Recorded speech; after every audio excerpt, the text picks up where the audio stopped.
Sénégal, bonjour. Accident mortel à Nioro. Le journal Enquête parle de 8 morts dans une collision frontale et Vox Populi d'écrire qu'après les 4 victimes de Poste Thiaroye avant hier, 8 morts sur l'axe Kaolack-Nioro. En tout cas, 5 sont décédés sur le coup et 3 à l'hôpital, précise Vox Populi. Et l'observateur l'obs de nous emmener dans le Sénégal oriental, plus précisément dans les sites d'orpaillage. Pourquoi faire? Eh bien, pour parler aussi de Moussi Benaroulaye, histoire de révéler or la ruée vers la mort. Et c'est avec la mort dans l'âme que le journal du groupe Futur Média parle d'éboulements, de morsures de serpents, d'inhalation en permanence de produits toxiques et entre autres Moussib dans les sites d'orpaillage de Saraya. En tout cas, 4 éboulements ont occasionné 6 morts à Saraya, d'après l'observateur l'Obs qui renseigne aussi d'une bagarre entre ressortissants étrangers ayant fait 14 morts de janvier à aujourd'hui. Aujourd'hui, la tribune est avec Mamadou Lamine Diallo alias Teki, qui envoie encore des scuds et des tomahawks en direction de l'actuel locataire du palais. En effet, le leader du mouvement Teki, dans le journal du groupe des médias, d'informer que le pétrole, le gaz et le foncier ne figurent pas, alors là, pas du tout, au menu de Macky Sall et son soi-disant dialogue. À propos du dialogue, justement, Vox Populi nous livre ce que pensent les 4 mousquetons, Astafoura, les 4 mousquetaires. Bon, dialogue national, ce que m'a dit Kenyang, le professeur Issa Sall, Sonko Ousmane et Ndamal Kadior attendent de Macky. En d'autres termes, l'As quotidien souligne que Ndamal Kadior, Madické Niang et le professeur Issa Sall posent leurs conditions autour de leur éventuelle participation sur le processus électoral.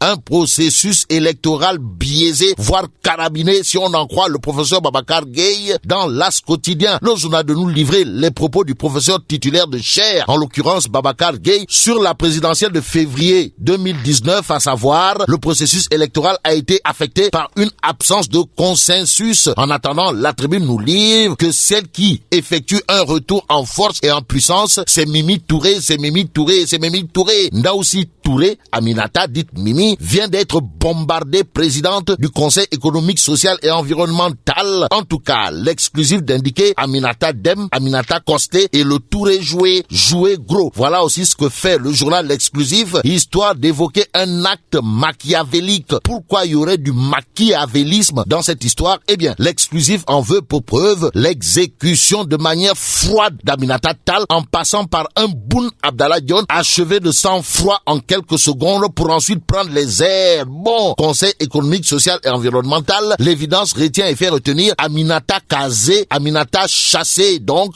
la chasse gardée de Mimi. Le Conseil économique, social et environnemental en sera une au regard du titre qui barre la une du journal Critique, à savoir promo Mimi 100%, comprenez 4e personnalité de l'État. Et en l'État, il est question, d'après le journal Enquête, d'un retour aux affaires. Donc, l'affaire là, comprenez le Conseil économique, social et environnemental, c'est pas du tout du bol d'off, encore moins du Nyamoumbam, semble indiquer Enquête. Le journal de nous livrer aussi que les militants et sympathisants d'Aminata Tall parlent de trahison. Vrai ou pas? Une chose est sûre, d'après le Témoin quotidien, Mimi Touré, c'est comme qui dirait le sacre de la loyauté. En d'autres termes, Mimi Touré a le mérite de n'avoir jamais fait l'âne pour obtenir le son, si on en croit le Témoin quotidien. L'As quotidien, en tout cas, note, Macky éjecte Aminata et installe Mimi. Quant à Boun Abdallah Dionne et son taureau, l'As quotidien nous livre qu'il s'installe au palais aujourd'hui. Aujourd'hui, retenons d'après l'As quotidien que celui qui est revenu à la raison, c'est monsieur le ministre de l'Éducation nationale, Mamadou Talla. Plus que c'est de lui qu'il s'agit, désamorce la bombe autour du voile. Et c'est peut-être avec la queue entre les jambes que Sawai a rencontré le clergé, si on en croit l'As quotidien. Le journal Les Échos de parler même de vent de décrispation avec le ministre de l'Éducation qui a fini par ravaler son communiqué. Mamadou Talla a finalement reçu les responsables de l'institution Jeanne d'Arc, explique Les Échos. Le journal a sa une de révéler l'histoire d'un djambar cité dans une affaire d'abus sexuels en Centrafrique. Le soldat sénégalais en mission dans le cadre de la MINUSCA a été rapatrié et une enquête ouverte, nous livre Les Échos. Terminons avec Source A qui nous apprend que pour une dette de 410 millions de francs CFA, le coude est sous le coup d'une saisie.